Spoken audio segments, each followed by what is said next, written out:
வெகு காலத்திற்கு முன்பு, காலம் தொடங்குவதற்கு முன்னால், பூமி ஒழுங்கின்மையும் வெறுமையுமாயிருந்தது. ஆழத்தின் மேல் இருள் இருந்தது.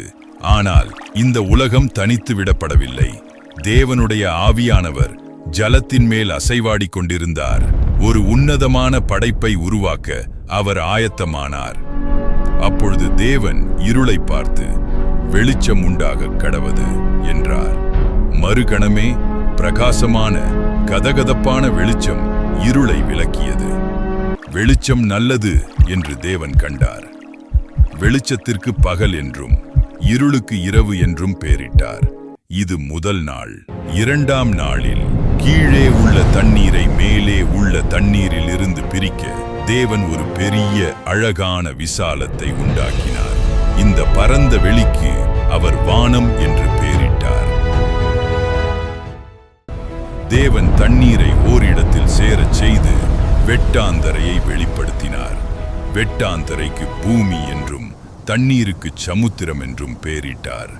பூமி வெறுமையாக இருந்ததால் தேவன் மீண்டும் கட்டளையிட்டார்.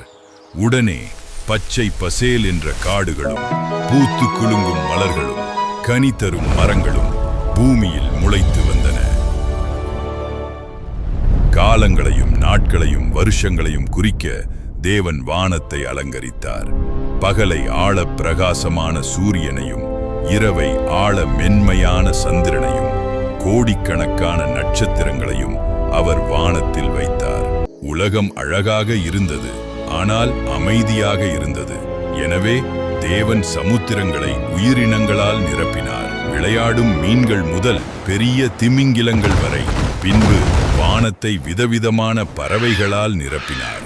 தேவன் அவைகளை ஆசீர்வதித்து பலுகி பெருகும்படி கூறினார். ஆறாம் நாளில் பூமி மிருகங்களை வரவேற்றது. தேவன் எல்லாவிதமான அளவுகளிலும் வடிவங்களிலும் உயிரினங்களை உருவாக்கினார்.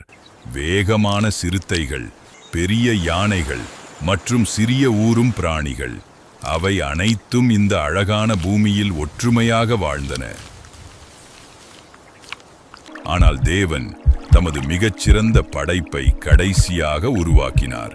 பூமியின் மண்ணினாலே மனுஷனை உருவாக்கி அவனுக்குள் தமது ஜீவ சுவாசத்தை ஊதினார். தேவன் தமது சொந்த சாயலில் மனுஷனை படைத்து இந்த அற்புதமான உலகை நேசிக்கவும் பாதுகாக்கவும் அவனுக்கு பொறுப்பை கொடுத்தார். தேவன் தாம் உண்டாக்கின எல்லாவற்றையும் பார்த்தார். ஒவ்வொரு நட்சத்திரமும் ஒவ்வொரு மரமும் ஒவ்வொரு உயிரினமும் மிகச் சிறப்பாக இருந்தது. ஆகையால் ஏழாம் நாளில் தேவன் ஓய்ந்திருந்து அந்த நாளை ஆசீர்வதித்து பரிசுத்தமாக்கினார். தேவன் தாம் உண்டாக்கின எல்லாவற்றையும் பார்த்தார். அது மிகவும் நன்றாயிருந்தது. ஆதியாகமம் 1:31. தேவன் நமக்கு உணர்த்துவது என்ன? இந்த பிரபஞ்சம் தற்செயலாக உருவானதல்ல. இது அன்பான தேவனால் வடிவமைக்கப்பட்ட ஒரு உன்னதமான படைப்பு. நாம் தேவனுடைய சாயலில் விசேஷமாக படைக்கப்பட்டிருக்கிறோம். இயற்கையை பாதுகாக்கவும் உயிரினங்களை நேசிக்கவும் அவர் தந்த இந்த அழகான உலகத்தை உண்மையுடன் பராமரிக்கவும் நமக்கு ஒரு பெரிய பொறுப்பு கொடுக்கப்பட்டுள்ளது. ஒரு சிறிய ஜெபம். அன்புள்ள பரமபிதாவே, பரந்த வானம் முதல் ஆழமான சமுத்திரங்கள் வரை உள்ள உம்முடைய படைப்பின் விவரிக்க முடியாத அழகிற்காக உமக்கு நன்றி கூறுகிறோம். எங்களை உம்முடைய சாயலில் விசேஷமாக படைத்து உமது உன்னதமான திட்டத்தில் எங்களையும் ஒரு அங்கமாக வைத்ததற்காக நன்றி.